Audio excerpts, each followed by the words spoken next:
mission principale. Et cette réalité, c'est celle d'un pays plongé dans l'incertitude, qui doit beaucoup à l'amateurisme d'un pouvoir naviguant à vue, refusant le débat républicain, ne respectant pas ses engagements et surtout méprisant toutes les mises en garde. La presse a d'ailleurs été la première victime, la première à faire l'expérience des politiques de rupture du PASTEF, qui ne sont rien d'autre qu'une volonté de museler les voix libres et indépendantes. Et on a vu combien de personnes sont passées depuis lors dans les locaux de la division de cybercriminalité ou au tribunal. Mesdames, Messieurs, à la suite du passage du Premier ministre à l'Assemblée nationale, le pays tout entier retient son souffle. L'alternance si désirée, si chèrement payée et obtenue avec panache, va-t-elle, après seulement 11 mois, virer au cauchemar éveillé? En quoi consiste le plan d'austérité annoncé par le Premier ministre à l'Assemblée nationale? Quels sont les sacrifices supplémentaires qu'on va encore imposer au peuple qui a tant souffert? Ces questions tarautent les Sénégalaises et les Sénégalais, les gorgorous qui souffrent depuis et qui espéraient un changement réel dans leurs conditions de vie. Mais nous, à la République des valeurs, nous avions prévenu. Après la présentation et l'accouchement chaotique de l'agenda 2050, dont on sait dans quelles conditions il avait été élaboré, d'abord par ChatGPT, puis repris par un cabinet, nous avions souligné qu'il ne contenait que des pages blanches pour les années 2025 et 2024 et 2025. En effet, j'avais écrit à l'époque que l'exécutif Sonko Diomaye ne saurait donner rendez-vous au pays en 2029 ou en 2050 sans détailler concrètement les plans d'action en 2024 et en 2025 pour soulager les souffrances insoutenables des Sénégalais. C'est-à-dire qu'on ne peut pas nous dire on vous donne rendez-vous en 2050 ou en 2029 sans nous dire concrètement mais en 2024 qu'est-ce qu'ils vont faire et en 2025 qu'est-ce qu'ils vont faire. Et là on est en train de découvrir qu'ils ne savaient pas. Force est de constater qu'en plus d'avoir perdu 10 mois sans réforme majeure, le gouvernement s'apprête à jeter à la corbeille le budget 2025 dont l'exécution vient à peine de commencer, pour s'engager dans un plan d'austérité pudiquement baptisé plan de stabilité. C'était, hélas, le seul destin possible pour un agenda conçu dans l'improvisation avec pour principal objectif l'effet d'annonce. Comme l'avait souligné un expert lors du lancement de cet agenda 2050, un plan de transformation structurelle conçu sans l'apport des forces vives de la nation, notamment la société civile, est voué à l'échec. Après ce faux départ de l'agenda 2050, le régime fait un revirement de 180 degrés. Ils se sont trompés sur l'agenda 2050, ils se sont aussi trompés sur le budget 2025, qu'ils ont donc mis à la poubelle.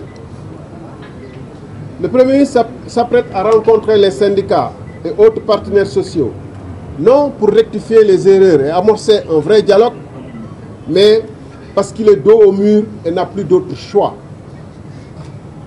Il a besoin de la bienveillance des syndicats pour faire accepter les mesures drastiques qui s'imposent à son gouvernement. Mesdames, Messieurs, peut-on faire confiance en un gouvernement qui s'est trompé par 2 fois en mettant en place un agenda, puis en mettant en place un budget qu'ils viennent de jeter à la corbeille? Mesdames, Messieurs, l'ampleur du désastre se lit en quelques chiffres. Explosion de la dette, du service de la dette publique, c'est-à-dire ce qu'on paie chaque année en intérêts et en commissions ainsi qu'un remboursement du principal sur la dette chaque année. Donc la dette publique représente aujourd'hui 40% des dépenses budgétaires. Ça veut dire que si on nous annonce un budget de 9 500 milliards, les 40% sont consacrés non pas à la santé, non pas à l'éducation, non pas aux investissements, mais à rembourser la dette. 40% de notre budget. Il nous reste 60% pour les autres, y compris l'investissement. Il a atteint un niveau vertigineux de 3 855 milliards de francs CFA pour la seule année 2025, ce service de la dette. C'est ça qu'on va rembourser cette année. C'est-à-dire plus de 321 milliards en moyenne par an, par mois. Sur la dette, toujours, il y a une contradiction entre le fait de dire que le gouvernement passé, et c'est vrai, s'est endetté à un niveau inadmissible. Donc normalement, on doit freiner l'endettement. Mais le gouvernement actuel est contraint de contracter de nouveaux emprunts à des taux, à des montants inédits. 4 574 milliards pour la seule année 2025, après avoir emprunté 4 464 milliards en 2024, là où le gouvernement précédent avait prévu pour 2024 des emprunts de 2 000 milliards et quelques. Eux, ils ont doublé, et cette année, ils vont passer à 4 574 milliards, c'est-à-dire plus de la moitié de notre budget va provenir d'emprunts. La masse salariale en hausse, ce qui devrait les contraindre à limiter les recrutements fantaisistes. Mais au lieu d'une analyse sérieuse prenant en compte les régimes privilégiés, les fonds communs, les fonds, etc., le Premier ministre s'attaque indistinctement aux médecins, aux étudiants, dont on dit qu'ils représentent trop d'argent, qu'on paie même plus de bourses que la Côte d'Ivoire. Alors que le fond du problème, c'est l'injustice que représentent les fonds communs. Taper sur les étudiants sans taper sur les privilégiés, taper sur les médecins sans taper sur les privilégiés, sur ceux qui gagnent 5 millions par mois et plus, n'est pas juste. S'attaquer aux maigres bourses et ne pas s'attaquer à ceux qui gagnent 5 millions par mois n'est pas juste. Licenciement massif, sans approche concertée ni alternative viable, touchant des milliers de nos concitoyens. On a vu dans certaines agences, les DG se prennent pour des dieux et licencient à tout va 700 agents dans une société nationale. Et pour les remplacer par des militants, ce qu'un de leurs ministres avait dit, coûte la vie insupportable soutenable pour des millions de Sénégalais. Et surtout, ce qui traduit qu'ils ont du mal à payer les salaires et qu'ils font des arrangements pour retarder le paiement de montants dus, c'est l'affaire du décret perdu du SAES, qui braque le SAES et qui les contraint aujourd'hui à aller en grève, qui les pousse à aller aujourd'hui en grève. Vous vous souviendrez que ce décret concerne le paiement des pensions des veufs et des retraités du SAES, de l'enseignement supérieur, autant pour moi. Et que ce décret les termes du décret avaient fait l'objet d'accord, mais il est perdu depuis, soi-disant, plus de 6 mois. Ce qui n'est qu'une façon de retarder le paiement parce qu'ils n'ont pas l'argent. Comme ils retardent le paiement des bourses des étudiants. Maintenant, il faut perdre le décret. Et ils disent que le décret depuis 6 mois est perdu.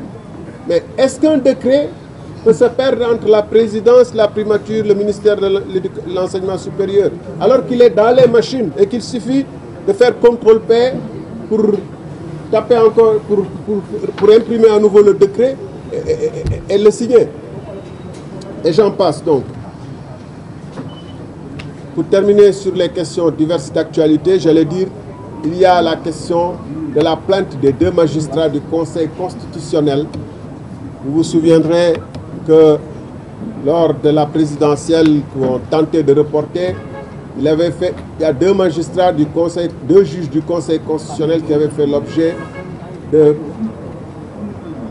en tout cas d'accusations de corruption. Et ils avaient porté plainte. Ça fait bientôt 1 an Cette plainte est restée en l'état, ce qui traduit que le changement dont on parle au niveau de la justice, qui serait beaucoup plus indépendante et efficace, on voit bien que cette plainte-là qui concerne des magistrats eux-mêmes, qui n'a pas bougé, c'est une affaire à éclairer. Mesdames, Messieurs, la question prégnante, une question prégnante qui secoue l'actualité est la question de l'amnistie. Une autre question donc d'actualité est la proposition de loi sur l'abrogation de la loi d'amnistie. L'amnistie n'a jamais été une revendication populaire. Elle n'est ni un acte sincère, ni une démarche responsable au service de la réconciliation nationale. Elle visait plutôt à garantir l'impunité à des individus ou entités, ajoutant ainsi au crime commis un crime impardonnable pour la société, l'amnésie forcée. C'est pourquoi nous avons déposé un projet d'abrogation totale de cette loi, car la justice ne se balaie pas sous les tapis. Parce que la mémoire des victimes et des blessés ne se marchande pas. Les faits sont encore vivaces dans nos mémoires et le resteront pour toujours. Et la demande de tout un peuple pour la vérité et la justice s'intensifie, comme en atteste la réaction massive à la proposition de loi d'abrogation.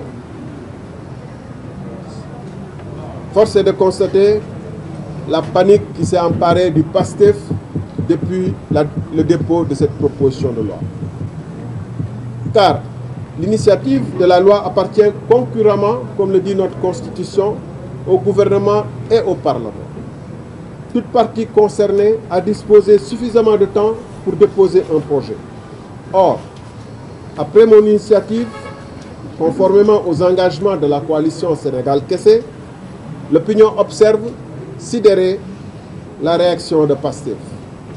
D'abord, de hauts responsables du parti au pouvoir, députés de surcroît, ont tenté de nier le droit à tout autre député de déposer une proposition de loi visant à abroger l'amnistie. Face au soutien massif de l'opinion et à l'incrédulité suscitée par cette posture politicienne, PASTEF a changé de tactique. Il prétend désormais que 2 propositions de loi auraient été déposées antérieurement à ma propre démarche. C'est évidemment faux. Même les oiseaux aux alentours de l'Assemblée nationale auraient entendu les fracas des commentaires et autoglorifications de PASTEF si cela avait été déposé.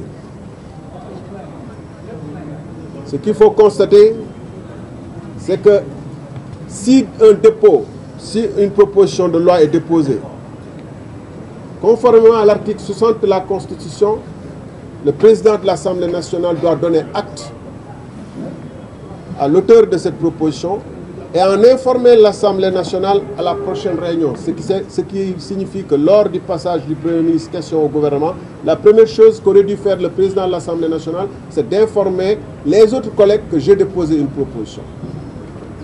C'est ce qui a été toujours fait. Or, il faut bien constater qu'ils ne l'ont pas fait lors de la dernière séance. Est-ce une tentative d'introduire, d'antidater leur propre dépôt qui n'a jamais été réalisé? Nous avertissons l'opinion et nous leur demandons de rester éveillés. Ce qui se trame, c'est de confectionner de faux dépôts avec de fausses dates et de faire croire que nous avions déposé, qu'ils ont déposé au préalable. Et quel est l'enjeu de cette démarche? C'est parce que nous avons proposé une abrogation totale de la loi. Eux, ça ne les arrange pas. Ils veulent bien d'abrogation, mais qui concernerait peut-être que leurs militants. Parce que c'est ça que réclame leur base. Il est hors de question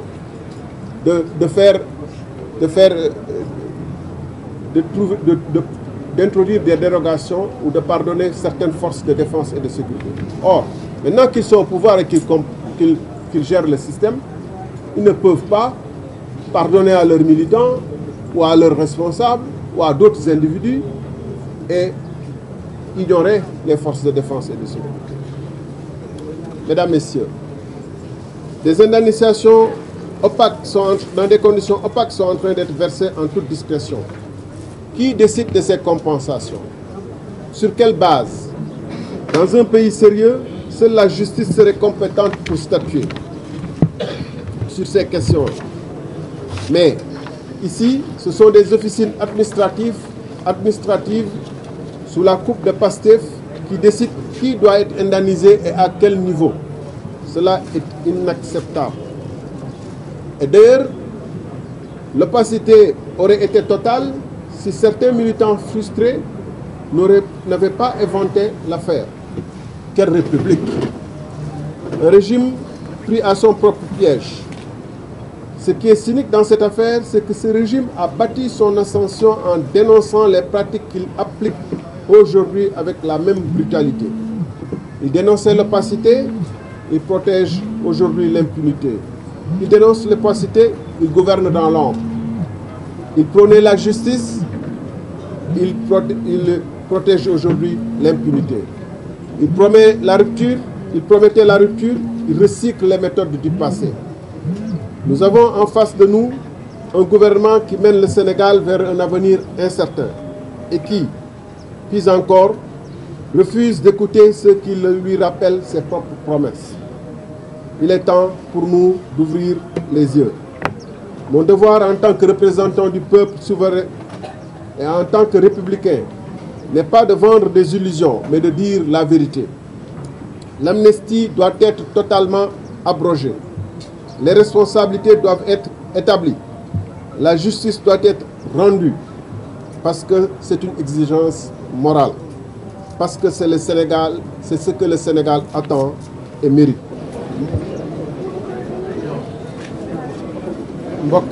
mbokki taskatu xabaar yi mbokki Sénégal wala mbokki journaliste yi bokk je vais rectifier dans ma tête mais je me suis bon mbokki journaliste yi nan lañ koy waxee ci wolof journaliste boo xam nga ree